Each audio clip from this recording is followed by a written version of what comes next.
sweeties, how are you doing? Welcome to Nanya Sin. If this is your first time of coming across this channel, sweetheart, kindly smash that subscribe button, turn on the notification so you are notified each time I upload, and please give this video a thumb up. I appreciate you all so much, and I am saying a very big shout out to every one of you for all the love and support you all give me here.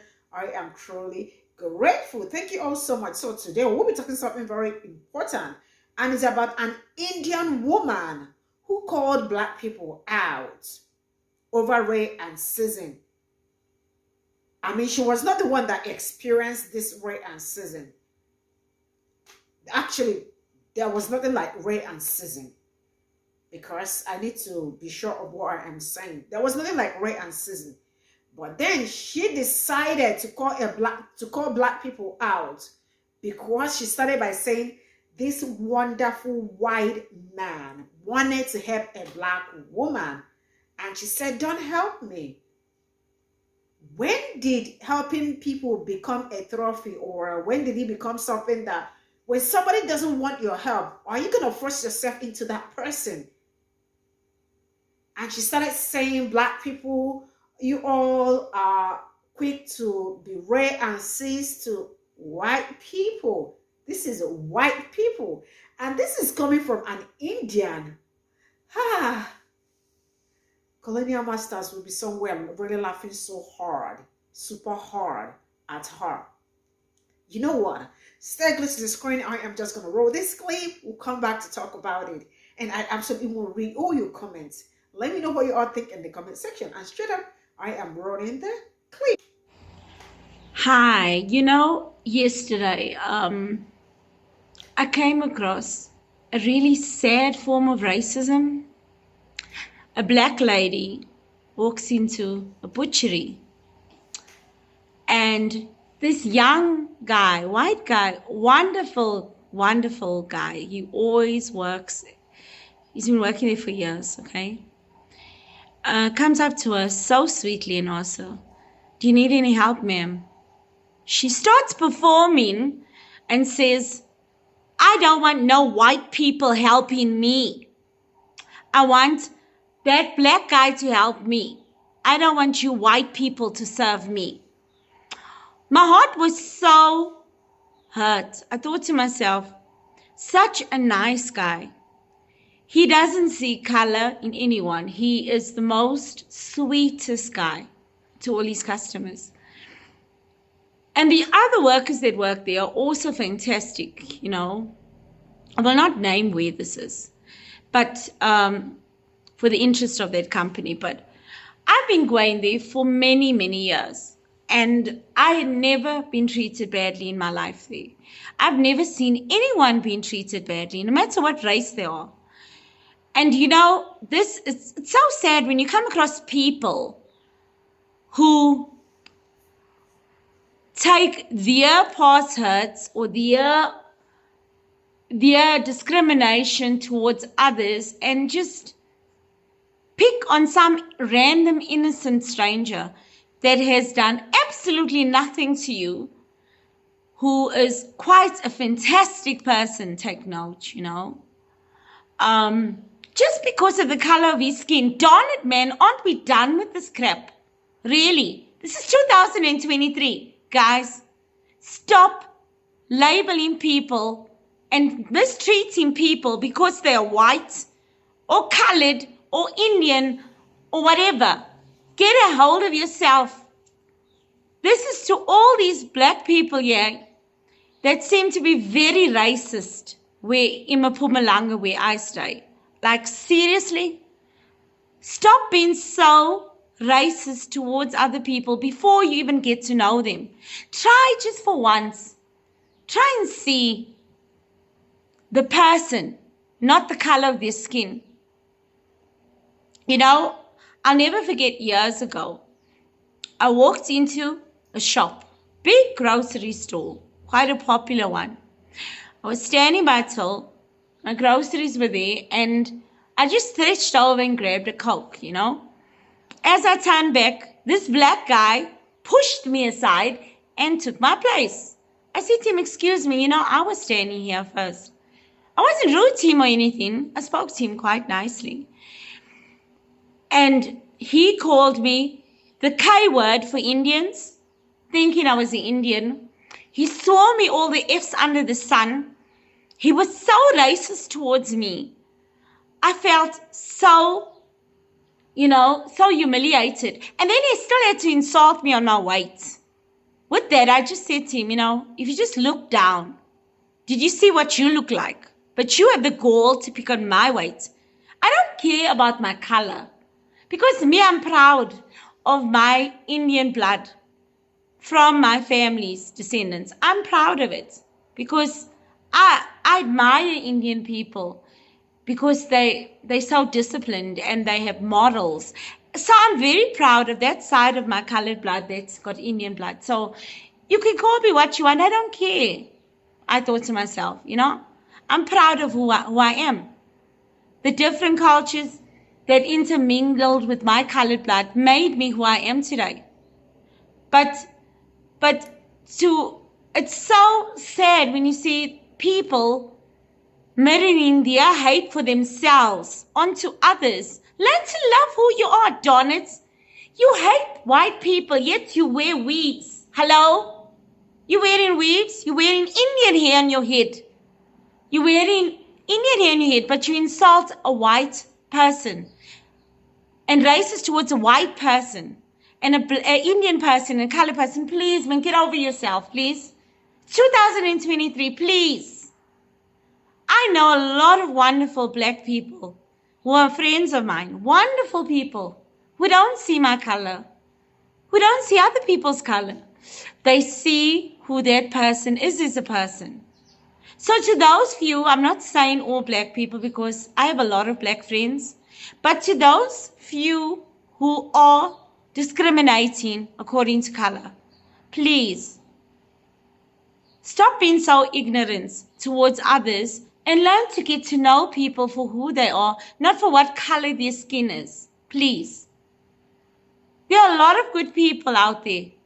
Please stop mistreating people because now those white people that were working there at that butchery have got now a chip on their shoulder and they're going to feel insecure about asking another black person, do they need any help tomorrow because of what you said to them.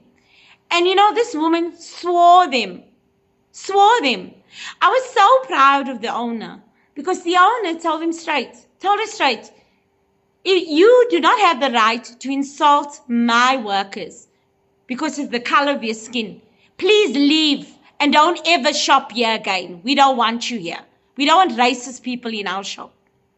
I was so proud of him. I even clapped hands to him. I said, well done.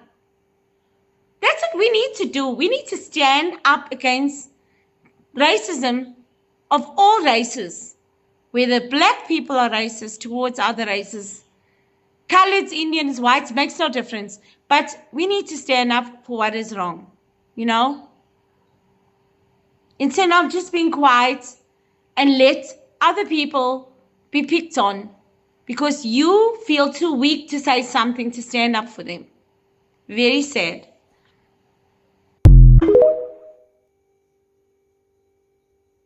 Darn it. You hate white people, yet you wear weeds. Hello? I don't speak on race relations because I no longer identify as a black woman. I have decided I'm a Japanese man and you're going to have to argue with your ancestors about it, okay? But Pe0ple said in the beginning of this video that there was a white man and he was just so lovely. And this black woman was like, ain't nobody trying to be served by no white person. That's how trauma works. I'm going to give you an analogy, right? If I have been repeatedly bamboozled by the existence of black men, like it's multiple, it's not one, it's definitely not all, but there's a significant amount of men who are black that just do a number on me. I'm gonna wake up one day and say, I fucking don't like black men. I just don't like them. If a number of colored people, not all of them, just a number, enough for me to think about them even while they're not present. If a number of colored people go out of their way to express how much better they are at being black than black people. You know, they flip their hair just a tad bit more because they can. You know, just a bit fairer skin, so they're not as masculinized. If a number of people, doesn't have to be the whole colored race, if 4, 5, 6, 7, 10, 20, 30, 40 colored people go out of their way to remind me that I'm just a black person, I'm gonna have a problem with colored people. That's just how trauma works, because we're not begging to be human. We are human. It's y'all that don't see us as human. Okay? Whether it be men, whether it be white people, whether it be colored people now, because that's a thing now. Whether it be Indian people, especially in this country, Indian people in this country who just go out of their way to just remind us that our hair is a tad bit straighter than yours, okay? So by virtue of our hair being straighter than yours, we're more human than you, so fuck you, okay? If a number of people, it doesn't have to be you, but if a number of Indian people go out of their way to remind me that if they acknowledge me, they're doing me a favor, I'm gonna have a problem with Indian people. That's just how trauma works. Okay, I don't know why y'all are expecting black people to be nice to everybody when nobody's nice to us. I'm not. Oh yeah, I'm a Japanese man now. Okay, cancel that last portion. I'm no longer a black woman now. I will like kung fu the fuck out of anybody calmly, because I still speak from a diaphragm. I love Japanese men. They're just so calm. They're calm until they're not. Do you know what I'm saying? Yeah, people are gonna need to stop telling black people how to process trauma. Or spend a day in a black person's life. Just one day. Just one day. Go to a boardroom meeting with a black person where the black person is not only correct, but is the owner of the topic of the conversation. Sit there and see how white people treat that black person who owns the concept that everybody's talking about. The concept that's bringing the company millions, but he's not getting a cent. And then after that boardroom meeting, tell a black person to be white to a motherfucking white person, okay? And while we're on the self-hate topic, you can straighten your hair all you want, but we know what happens when you get in the shower. Don't bring the weave conversation into this topic.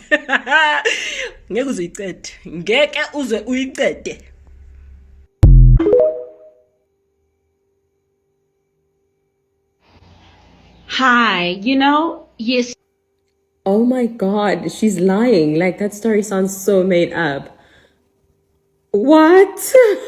I am so sorry, but I know we all want likes, and we're really trying to sound woke, and we're really, really just trying to sound, I don't know, but that is a made up story. That is a fucking lie. My god. You just said, and I think the person is intoxicated. Just looking at like their face and their facial expressions looks very intoxicated to me. Because, dang, what? It's embarrassing. It is so embarrassing. And you can hear from the time she starts, this wonderful, wonderful man. If you have a crush on that man, girl, go get your man. Keep us out of your mouth. So, I don't know what. I don't even know where to start from. The last lady, I don't even know what she said. Keep black people out of your mouth. And I am trying to find out where exactly this thing happened, but I do not know where it happened. But man, you see this woman, I have nothing to say. Coming from an Indian woman coming to tell black people how to react or how to feel. I mean, how did she get herself into this mess? Because I am trying to figure out how she got black racism against white people. I mean, she really needs to go back to school, sincerely speaking. I ain't lying about this. We have been hammering this, that black people cannot be racist to white people. And wait, it is not a must to help a black person. If somebody says, I do not want you to help me, back off. She just doesn't want you to help him, and you don't have to force yourself on somebody. This is something people should learn to understand. Yo, when black people stand up for themselves, they are being racist. When black people speak up against the ill, they are aggressive. When black people talk, we feel threatened. And she got the guts to talk about weave. If you don't like Indian people, if you don't like black, were they giving out the hair? The hair they sold, was it free? Or were they giving out the hair free? I guess people, they sold it out, right? Because they needed money and people bought it. I mean, man, you all put all your shits together and stop dragging, like, each time you all wake up and you don't have something to say, you start looking for something to say about black people. I mean, go fix yourselves up first before you start looking for someone to fix up. This is where I am going to draw the curtain. I ain't having it today. I will see you all in my next video. Bye for now.